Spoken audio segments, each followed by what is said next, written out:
Hey, thanks for spending a few minutes with Phil.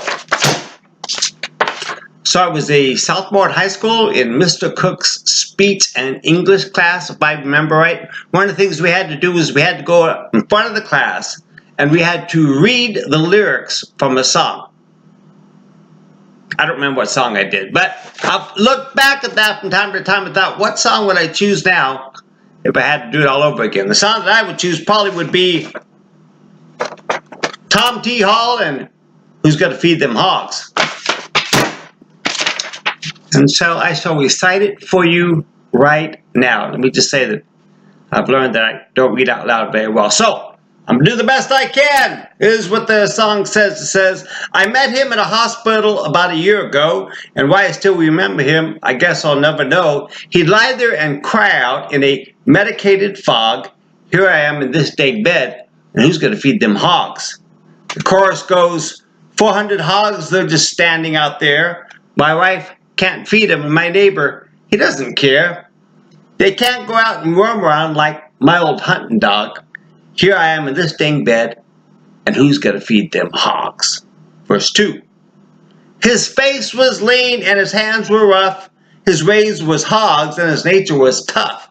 His doctors tried to tell him that he might not live at all, but all he ever talked about was who's gonna feed them hogs. It goes back to the chorus, 400 hogs. They're just standing out there. My wife can't feed them. My neighbor, he doesn't care. They can't go out and roam around like my old hunting dog. Here I am in this darn bed, and who's going to feed them hogs? And finally, the third verse goes, 400 hogs comes to 800 hams, and that's a lot of money for a hog-raising man. 400 hogs come to 1,600 feet. The market's up and there's a lot of people waiting on that meat. Well, the doctors say they do not know what saved the man from death, but in a few days he put on his overalls and he left. That's all there is to this small song, but waitress, before you leave, would you bring me some coffee and a hot ham sandwich, please? It goes back to the chorus. 400 hogs, they're just standing out there. My wife can't feed them, but my neighbor, he doesn't care. They can't get out and roam around like my old hunting dogs.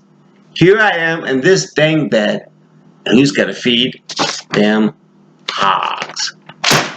Wow, I just watched the video of myself reciting who's gonna feed them hogs. It was painful. But I shall journey on. What did I admire about this farmer who hopped out of bed to feed them hogs? He had a sense of purpose in his life. He had a reason for being, as they say.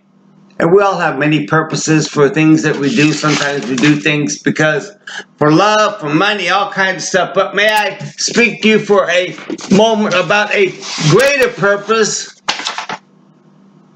Here's what that great apostle Paul said in Colossians 3, verse 23. He says, whatever you do, work at it with all your heart as working for the Lord, not for human masters.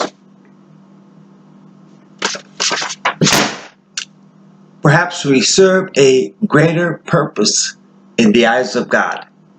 Thank you for spending a few minutes with Phil.